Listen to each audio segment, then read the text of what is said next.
Speaker sir, I rise to move that the promotion and regulation of online gaming bill 2025 be taken into consideration. Online gaming जो एक बहुत महत्वपूर्ण sector बना है, इस sector में 3 सेगमेंट है।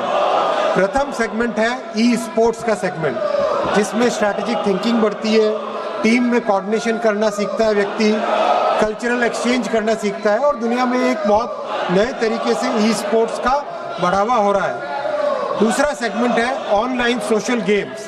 हम सब ने ऑनलाइन सोशल गेम्स, चाहे सॉलिटेयर हो, चाहे चेस हो, चाहे सुडोकू हो, ये सब देखे खेल सीखने के लिए उपयोगी है, एजुकेशन के लिए उपयोगी है, एंटरटेनमेंट के लिए भी उपयोगी है, मेमोरी बढ़ाने के लिए उपयोगी और वाइडली अवेलेबल है, वाइडली खेले जाते हैं। ऑनलाइन मनी गेम्स जो कि आज समाज में बड़ा चिंता का विषय बना है। जैसा आपने आरंभ में कहा, कई ऐसे परिवार है, कई ऐसे व्यक्ति है जिनको ऑनलाइन मनी गेम्स के कारण एक एडिक्शन हो जाता है, जिंदगी भर की बचत गेम में उड़ा दी जाती है।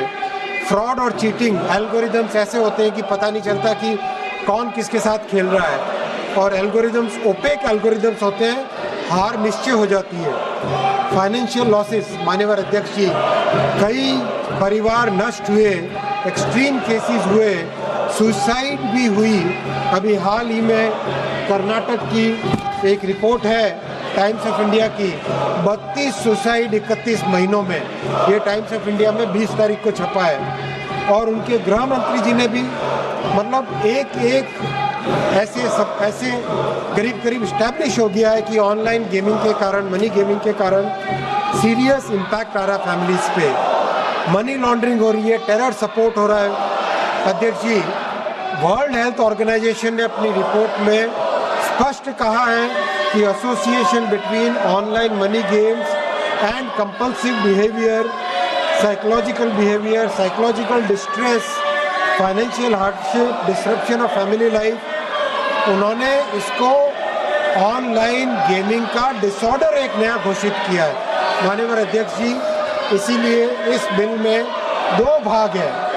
3 सेगमेंट में से 2 सेगमेंट को सरकार प्रमोट करना चाहती है, ई स्पोर्ट्स को, ऑनलाइन सोशल गेमिंग को।